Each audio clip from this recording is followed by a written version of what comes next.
Hello, welcome. I'm going to talk about passive joint movement right now. Passive joint movement is the thing that we're going to do to embellish our transitions when we move from one area of the body to the other. So it can be done at any time. They're really helpful with transitions.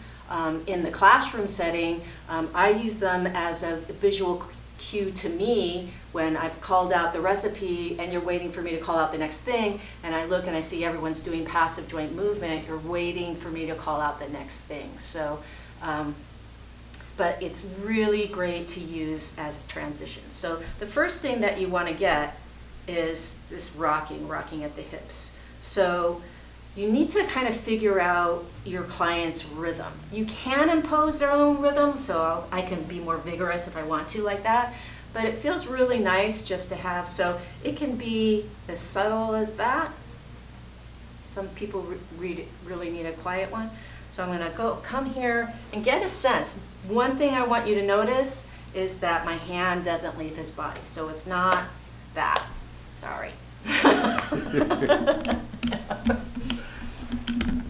And it's really playful, so I'm going to show you a lot of different moves, but you can just play around with them, and some we'll like more than others. So first this is the basic one, rocking back and forth like this. Now the lumbar rock, so you'll notice his whole body is together. Watch what happens when I transition up to be on his rib cage. You're going to see an undulation right here. So now, see how his hips are moving different from his torso, his ribs? So now I want to encourage that, so I'm going to grab the erectors and see how I can get his hips to really move. See how there's not the movement here? This feels really nice on the low back. But just even coming in and smushing and rocking, we'll do a lot of this, feels really good. And then I can come in, so my hand is on the iliac crest. I'm rocking him, but look at his leg down here. I'm giving a little bit of push to lengthen the quadratus lumborum. So that feels really nice. And then I can come in, and this hand's going to get on the greater trochanter. Now I'm going to push the greater trochanter and the ilium down. That feels really nice too. You can do cross stretches.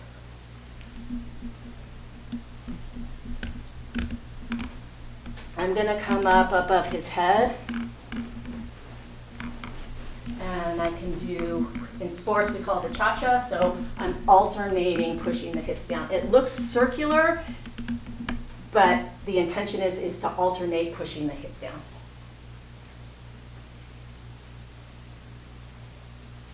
And then I can just come into rocking, come up.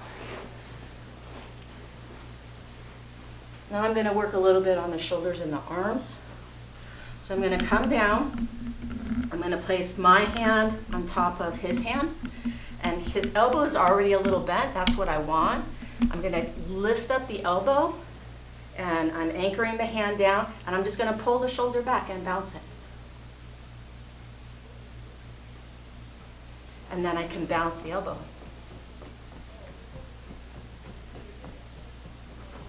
And then I can bounce the wrist too.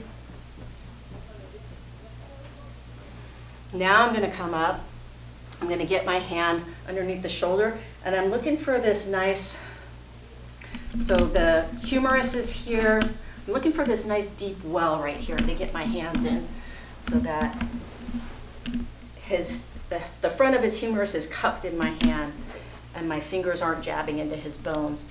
And I'll put my hand on the scapula, because really what happens when I go to do this to someone is I'll go to lift, and they want to be helpful, so they'll lift their shoulder up, but I'll shove it back down.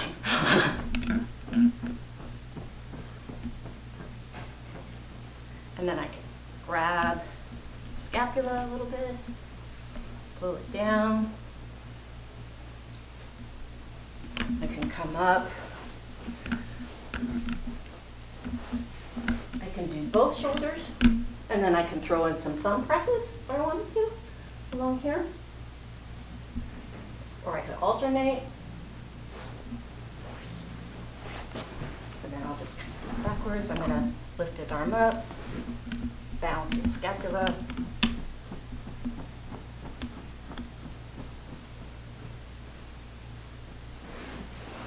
Pull the shoulder back. Bounce. Bounce.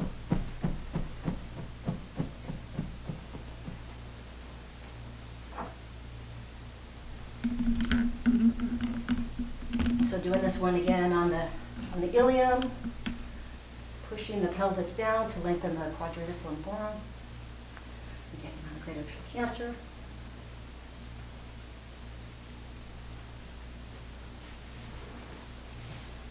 And transitioning down to the leg.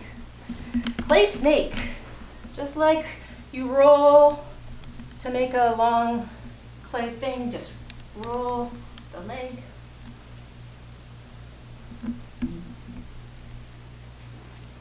This is a good one. So bounce the leg. So little movements. And then sometimes I'll do big ones. So you want to trick them and let go. It's just really playful. So my hand is shaped like a C, and it's in the grooves that are just below the malleolus. So look at how wiggly his foot is. Nice and wiggly. This next one, I've never played craps, but this is what I think I look like when I would play craps, if I ever did. I'm going to get my thumb in between the toes, wrap my hand around the foot, and then shape the leg. See how it's going all the way up to there? So then I'll just move into all the different moves. Here's another move. I'm just going to hold on to his calcaneus and shake his foot. This is a really bizarre feeling. Feels really cool. And then just go in. Circles. Oh, here's one of my favorites. I'm going to make like a C. So I'm not like grabbing his leg. Just make a C and then lift up just a little bit and swing the hip. And then you can bounce. And then just go in, just play around.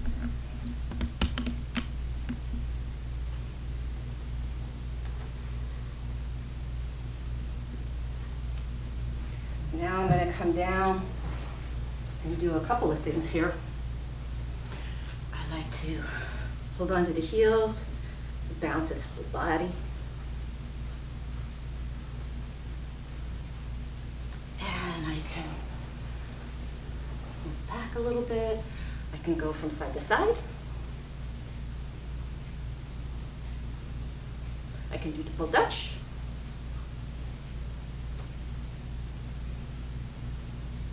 And then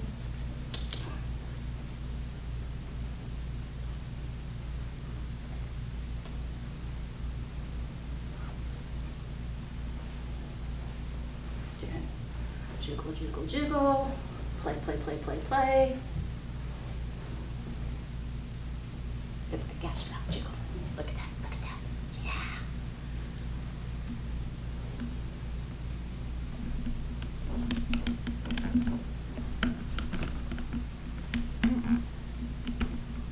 And that's passive joint movement. So it's a playful thing. If you can think of something else to do, the trick is if it feels good, then it is good. So we'll use these as transitions and just a really nice, playful type of massage. Thank you.